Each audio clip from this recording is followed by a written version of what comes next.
আসসালামু আলাইকুম বন্ধুরা, আপনারা যারা প্রবাসে আসতে চান, যারা দুবাই সহ মধ্যপ্রাচ্যে আসতে চান, তারা বিভিন্নভাবে দালালের মাধ্যমে এ দেশে আসেন। তো এ দেশে এসে দালালের খপ্পরে পড়ে আপনাদের কিন্তু অনেকে অনেক ক্ষতির সম্মুখীন হন।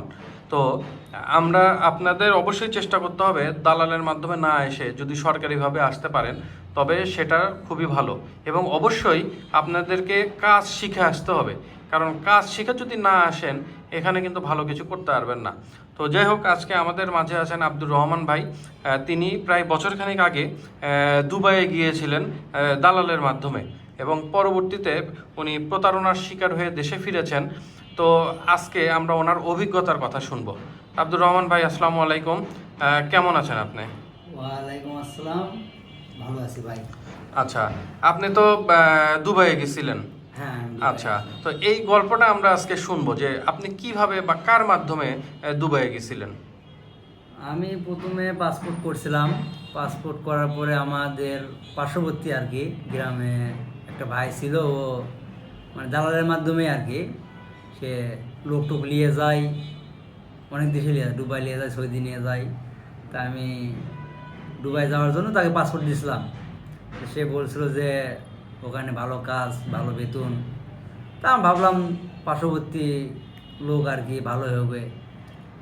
তারপর যখন পাসপোর্ট জমা দিলাম, জমা দেওয়ার পর পাসপোর্টের সাথে আমি টাকা দিছিলাম।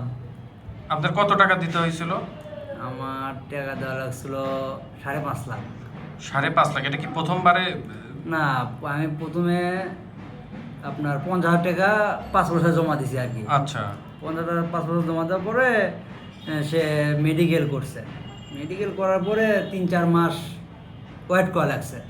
আচ্ছা ওয়েট করার পরে সে বললো যে তোমার ভিসা চলে আসছে, তুমি এখন টাকা পয়সা কিছু লাগবে। আচ্ছা তখন আমি বললাম না, টাকা পয়সা তো এখন দেওয়া যাবে না, এখন আপনি সব কিছু করেন তারপর টাকা পয়সা দিব। আচ্ছা। তাও জোর জবরদস্তি করে 1 লাখ টাকা নিয়ে নিছিল আর কি। 1 লাখ নিছে? হ্যাঁ, 1 লাখ নিয়েছে। তারপরে আপনার ঢাকা গেছিলাম, ঢাকা যায়া মেডিকেল করলাম। তারপরে আমাদের বগুড়ায় টিটিসি আমি ট্রেনিং করলাম। আচ্ছা, বগুড়ায় টিটিসিতে? আপনার এলাকা হচ্ছে বগুড়াতে? আমার এলাকা আচ্ছা, বগুড়া। টিটিসিতে আপনি কোন কাজের উপরে ট্রেনিং করলেন? আমি কাজে ট্রেনিং করছিলাম আপনার ওয়েলিংয়ের। ওয়েল্ডিং এর? আচ্ছা। ওয়েলিং আগে থেকে আমি জানি, তাও ট্রেনিং করে সার্টিফিকেট লাগে আর কি, সেই সার্টিফিকেটটা নিতে হয়। এটা কত দিনের কোর্স হয়েছিল? 3 মাসের। 3 মাসের? আচ্ছা, ওখানে কি টাকা পয়সা দিতে হয়েছিল? ওখানে যা ভর্তি হওয়া লাগছে, আচ্ছা ভর্তি হতে কিছু টাকা লাগছে। আচ্ছা। 1-1.5 হাজার টাকা। 1-1.5 টাকা? 1-1.5 টাকা ভর্তি হতে লাগছে আর কি। আচ্ছা তারপরে মন করে যে আপনার ওখানে 3-4 মাস যাওয়াত করলাম। ওরা কাজের ধরন জানা দিল যে কীরকম কাজ করবা, ওয়েলিং কীরকম করবা, এরকম সব কিছু করলো। আচ্ছা করে সার্টিফিকেট নেওয়ার পরে পরে সার্টিফিকেট জমা দিলাম। জমা দেওয়ার পরে ভালো আলো, পাসপোর্ট ভিসা টিসা সব দিল, বললো কাজ টাজ ভালো। এরপরে দিল টিকিট টিকিট টিকিট দিয়ে বললো যাও, সমস্যা নেই, ওখানে আমার লোক আছে, তোমাদের খাওয়া দাওয়া হ্যান ত্যান কোনো সমস্যা হবো না। এটা আপনার স্থানীয় যে লোক বা হ্যাঁ, দালাল যেটাই বলি আমরা, হ্যাঁ, এটা উনি বলছেন? উনি বলছে, হ্যাঁ উনি বলছে। আচ্ছা আচ্ছা উনি বলার পরে আমরা চলে গেলাম এয়ারপোর্টে। গেলাম এয়ারপোর্ট থেকে আমাদের রাত 12টার পরে, রাত 12:30টার সময় ফ্লাইট। আচ্ছা তারপর ওখানে গেছি, যায় তো মানে সকালেই বাড়াছে আর কি। বার হওয়ার পরে ওখানে তো কেউ ছিল না, মানে আচ্ছা। আমরা 4-5-6 ঘন্টা ধরে ওখানে বসে। আপনারা কতজন গেছিলেন প্রায় আমরা একসাথে? গেছিলাম 15 জন। 15 জন? তার সবাই কি বগুড়ার না বিভিন্ন এলাকার? না, বিভিন্ন এলাকা আছে, আপনার ময়মনসিংহ আছে, বগুড়া আছে, নওগাঁ আছে, অনেক এলাকারই আছে আর কি। আচ্ছা, তারপর? তারপর ওখানে গেলাম, যা বিমানতে নামলাম, ইমিগ্রেশন পাস করলাম। ইমিগ্রেশন পাস করার পর আমাদের তো কেউ নিতে আসে না। আচ্ছা। পরে 2-4-5 ঘন্টা ওয়েট করলাম। ওয়েট করার পরে একটা লোক আসলো, আসে আমাদের নাম ধরে ডাকে ডাকে সবাইকে নিয়ে গেল। উনি কি বাংলাদেশি না ওখানকার স্থানীয়? বাংলাদেশি। বাংলাদেশি লোক? আচ্ছা বাংলাদেশি লোক নিয়ে গেল, নিয়ে যায় একটা ঘরে নিয়ে গেছে, নিয়ে যায় খাবার টাবার দিছে, দিয়ে বলো ঠিক আছে তোমার সমস্যা নাই, তোমরা খাওয়া দাওয়া করো, আমরা কাজের ব্যবস্থা করতেছি তোমাদের। আচ্ছা এইরকম করে গেল 1 সপ্তাহ। এক সপ্তাহ পরে কাজ দেয় না তো আমরা মানে বললাম আমরা তো একবার কোম্পানির মাধ্যমে আসছি, আপনি আমাদের কাজ দেন না কেন? তো বলছে হ্যাঁ সমস্যা নাই, কাজ দেবো হ্যান ত্যান। পরে ওই জায়গায় আমাদের পরে ছেলেপেলে আসছিল আপনার 10-12 জন সরকারি মাধ্যমে। আচ্ছা সরকারি মাধ্যমে আসার পরে তাদের কাজ দিছে। আচ্ছা। যারা আসছে ওদের 2 দিন পরেই ওই কোম্পানির বসে আসে নিয়ে গেছে।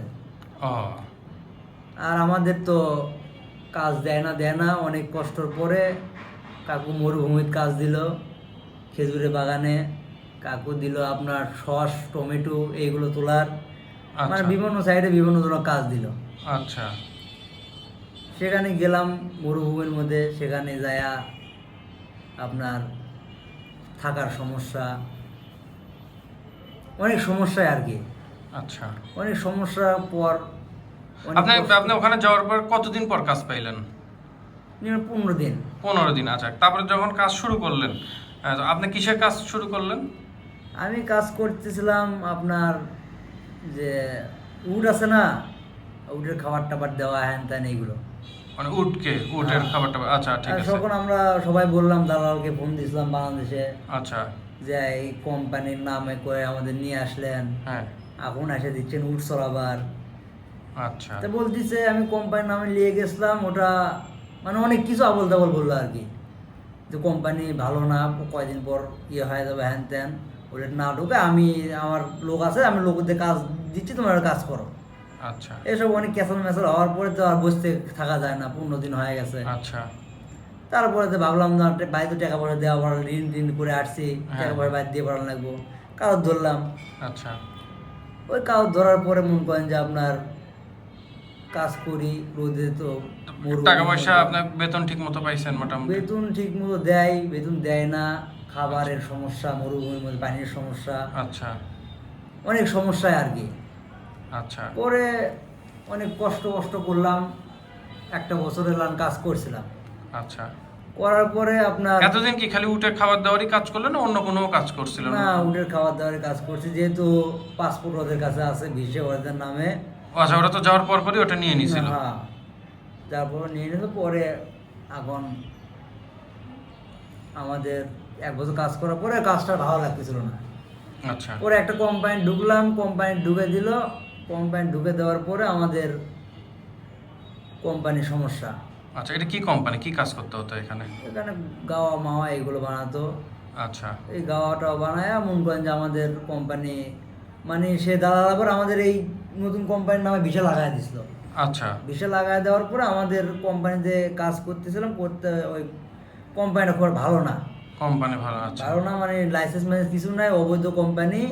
সেই অবৈধ। কোম্পানির নামে আমাদেরকে মানে ধোকা দেওয়ার জন্য আর কি, ওই কোম্পানি ঢুকে দিয়ে পরে আমাদের পাসপোর্টের ভিসাটা ইয়ে হয়ে গেছে। পরে পুলিশ টুলিশ আসছিল, আসে সবাইকে দেখলো যে এই কোম্পানি জাল, আমাদের তো তখন ধরে দেশে দিয়ে পাঠালো। আচ্ছা, তাহলে আপনি কতদিন পর দেশে আসলেন? আমি 1 বছর পরে, 1 বছর পরে? 1 বছর যে মরুভূমিতে কাজ করছিলাম ওখানে ঠিকঠাক ছিলাম আর কি, কষ্ট হলেও ঠিকঠাক ছিলাম।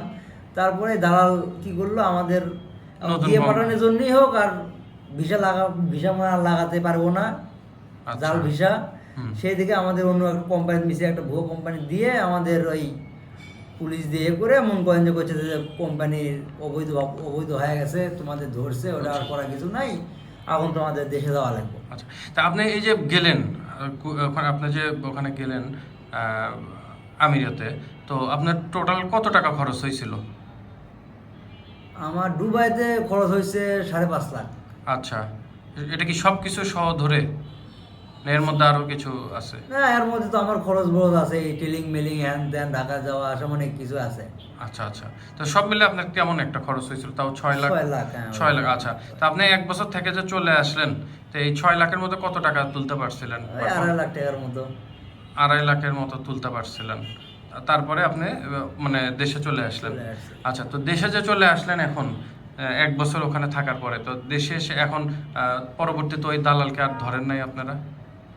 দালালকে ধরছিলাম, দালাল বলছে সেটা তোমার ভাগ্য, এইরকম হয়েছে, এইটুকু বলে আর কি, আর কিছু বলার এটা কি নেই। শুধু আপনি আসছেন, না আপনার সাথে যে 15 সবাই জন? সবাই সবাই চলে আসছে। সবাই চলে আসছে। পরে আর সেই দালালের বিরুদ্ধে বা আপনারা আর কোনো ব্যবস্থা কিছু দালালের নেন? বিরুদ্ধে ব্যবস্থা নিয়েও লাভ নাই। দালাল তো বলছে যে ও এখন মানে বলতে যে আমি দিয়ে পাঠাচ্ছি, আমার কাজ দিয়ে পাঠানো। আমার কাজ দিয়ে পাঠানো, আমি দিয়ে পাঠাচ্ছি, হ্যাঁ। এখন তোমাদের ভাগ্য ওখানে নাই, এখন রিজেক্ট নাই, সেরে চলে আসছো। এখন এমনি এইটা কি বলতেছে। আপনাদের গ্রাম বা আশেপাশের গ্রাম থেকেও কি আর কেউ এরকম ভাবে গেছিল আপনার জানা মতে? হ্যাঁ, অনেকজন যা ধরা টরা খাইছে, অনেকেই ধরা। হ্যাঁ, অনেকেই। আচ্ছা, মানে এটা ভাগ্য, মানে অনেকে গেছে তারা হ্যাঁ। কাজ করতেছে, আবার আর- অনেকে হ্যাঁ, কাজ করতেছে অনেকেই, কিন্তু একটা জিনিস আপনার দালালের মাধ্যমে না যায়, আপনি আপনার সরকারি ভাবে গেলে হ্যাঁ ওটা আরো ভালো। সরকারি ভাবে গেলে আপনার কাজ কম হোক আর বেশি হোক, আপনার ভিসের কোনো মান নাই। আচ্ছা ভিসের মান নাই, অনেক ভালো আর কি। আচ্ছা সেই হিসেবে আমার জানা মতো যে কোম্পানির মাধ্যমে না যায়, যে সরকারিভাবে যে লোক নিয়ে যায় ওটাতে যাওয়া ভালো। হ্যাঁ, এটা আপনি যে সবশেষে এসে একটা ভালো কথা বলছেন, কারণ যারা আমাদের যেসব ভাইয়েরা বিদেশে যাইতে চাচ্ছে, কাজ করতে যাইতে চাচ্ছে, তারা তো অনেকেই মানে দালালের খপ্পরে পড়ে, দালালের মাধ্যমে বিদেশে যায় এবং অনেকে সর্বশান্ত হয়ে দেশে ফেরে, বা কারো এরকম কষ্ট করতে হয়। সবাই এরকম টাকা তুলতে পারে না। আপনার যেটা হয়েছে, আপনি হয়তো অর্ধেক টাকা তুলতে পারছেন, বাকিটা আপনার লস। তো এই কারণে আপনি যে লাস্টে যেটা বললেন যে সরকারিভাবে যদি যাওয়া হয় তাহলে এই রিস্কটা নাই। নাই।